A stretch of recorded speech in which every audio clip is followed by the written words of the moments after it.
Hello everyone, स्वागत है आपका मेरे चैनल में। और आज मैं एक यूज़फुल वीडियो लेकर आ चुकी हूँ। तो फ्रेंड्स, आप मेरा वीडियो पूरा देखिएगा। तो ये सबसे पहले ट्रिक है मेरी खीरे को लेकर। तो फ्रेंड्स, आजकल जो ये खीरे आ रहे हैं बहुत ही पौष्टिक हैं और ये देसी खीरा है। आजकल हमें खीरे का सेवन ज़रूर से करना चाहिए क्योंकि इसमें पानी ज़्यादा मात्रा में होता है। तो इसके सेवन से हमारे शरीर में जो डिहाइड्रेशन की जो समस्या होती है वो ख़त्म हो जाती है और इसे हमें ज़रूर से इस्तेमाल करना चाहिए। और इसके जो ये चंदे होते हैं ये हमारे आँखों पर रखकर हमें बहुत ही आराम मिलता है। जब हम कहीं बाहर से आते हैं और हमारी आँखों में जलन हो रही होती है या गर्मी हो रही होती है तो उस समय आप ये चंदे रख करके आप लेटिएगा तो आपको बहुत आराम मिलेगा। और उससे भी ज़्यादा आराम तब मिलेगा तब आप चंदे पर दूध डाल करके रखेंगे तो ये दूध से और भी ठंडा हो जाएगा। तो उसके बाद अपनी आँखों पे ज़रूर से रखिएगा, बहुत आराम मिलेगा।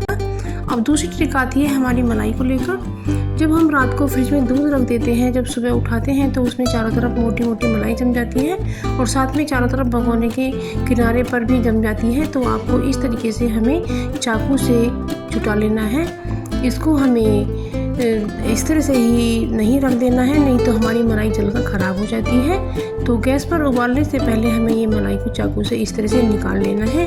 तो इससे आपकी मलाई जब बच जाएगी और इस मलाई को भी हमें निकाल लेना है। आप इस मलाई का घी बनाएंगे तो आपके घर में शुद्ध घी होगा क्योंकि बाज़ार का घी हमें मिलावट का मिलता है और महंगा भी मिलता है। तो इस तरीके से आप मलाई को निकालिएगा फ्रेंड्स। तो इस तरह से आपके दूध पर जो मोटी मोटी मलाई आएगी ना उससे आपका अच्छे से घी निकल पाएगा। ये बहुत अच्छी ट्रिक है, देख सकते हैं कितनी मोटी मलाई मैंने निकाली है।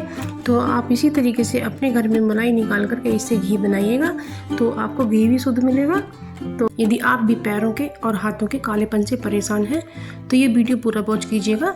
हमें लेना है कोलगेट और एलोवेरा जेल और उसके लिए हमें लेना है दूध।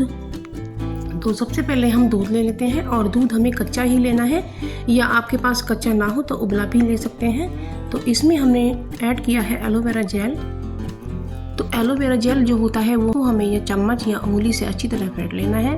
तो हमें दूध में कोलगेट भी इस्तेमाल करना है और कोलगेट हमें ज़्यादा मात्रा में नहीं लेना है। और ये तो इस तरह से इसको बना करके हमने एक पेस्ट सा बना लिया है और इसमें हमने थोड़ा सा गेहूं का आटा भी इस्तेमाल किया है 1 चम्मच के बराबर। तो बस हमें ये बेस बना करके इस तरह से अपने हाथों और पैरों पर गोल गोल राउंड में मलना है और इससे हमारी जो हाथ पैरों की जो त्वचा है ना वो गोरी हो जाएगी और उस पर भी गोल गोल राउंड में मसाज करिएगा। नेल्स की भी जो चमक है वो बन जाएगी।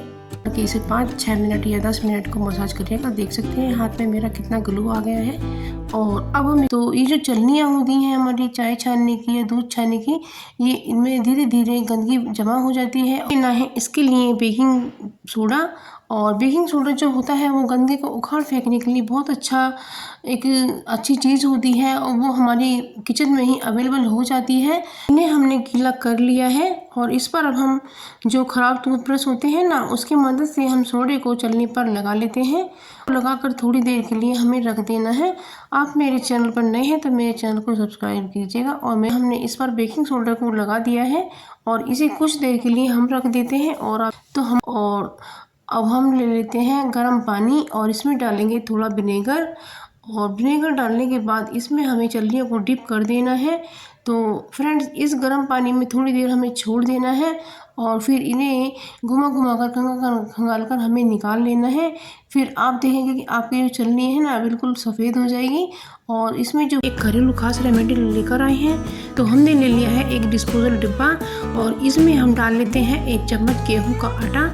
तो इसमें हमने ये बेकिंग पाउडर जो एक्सपायर हो चुका है थोड़ा, तो इसमें हमने थोड़ा सा ये ग्रेट किया आलू भी ऐड किया है क्योंकि चूहों को आलू बहुत पसंद होते हैं और ये आलू खाने के लिए आते हैं। तो इसमें मैंने थोड़ा सा विनेगर ऐड किया है। तो इसमें जो केमिकल होता है वो चूहों को काफ़ी नुकसान पहुंचाता है। और मैंने लिया है डिटॉल का हैंड सैनिटाइज़र।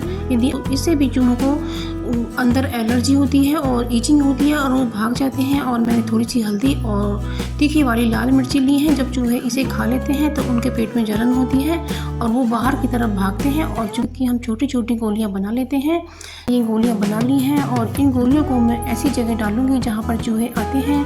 तो मैंने एक गोली गैस के नीचे रखी है और एक गोली मैंने स्लेब पे रखी है और एक पर्दे के अंदर डाली है और ये गोली मैंने बेड के नीचे रखी है क्योंकि यहाँ जब मच्छर और मक्खी हमें परेशान करते हैं तो उसके लिए हमें या तो हमें बाज़ार से कोई रिफ़िल वगैरह लगानी पड़ती है, क्योंकि उसमें केमिकल होते हैं और तो इससे हमें काफ़ी परेशानी हो जाती है। और मक्खियाँ है कपूर, और ये इस डली को हम अब क्रश कर लेते हैं। और हमने एक कॉटन ले लिया है ज़्यादा सा, तो इस क्रश करके इस तरह से हम इसे कॉटन में डाल लेते हैं। और मेरी वीडियो को पूरा देखिएगा। तो ये कपूर हमने क्रश करके इसमें डाल लिया है और इसमें हमने डालकर इसको एक बत्ती की तरह बना लिया है। तो दिए में हमने इसे रख दिया है और इसमें हमें नीम का तेल डालना है। यदि आपके पास नीम का ऑयल ना हो तो आप सरसों का ऑयल भी ले सकते हैं। क्या होता है फ्रेंड्स, जब नीम का तेल जलाया जाता है तो इसमें ऐसी स्मेल आती है कि मक्खी मच्छर को बिल्कुल भी पसंद नहीं होती है। और इसको हम जला देते हैं तो इसमें से जो अरोमा निकलेगा ना, तो उससे मक्खी मच्छर भाग जाएंगे। और वो अब ये अगली ट्रिक आती है हमारी, जब हम ग्रोसरी लेकर आते हैं तो उसमें दालें भी लेकर आते हैं, तो दालों को हमें तुरंत ही अपने डब्बे में करके रख देना चाहिए, क्योंकि ये नमी पकड़ जाती हैं। तो इसमें हमें नमी से बचने के लिए हमें इसमें दिया सलाई की कुछ सीखें डाल देनी है, क्योंकि इससे हमारी जो दाल है उसमें कीड़े बिल्कुल भी नहीं लगेंगे। तो क्योंकि इसकी जो माचिस की सीख होती है उस पर गंधक लगी होती है और गंधक से कीड़े बिल्कुल भी नहीं आते हैं।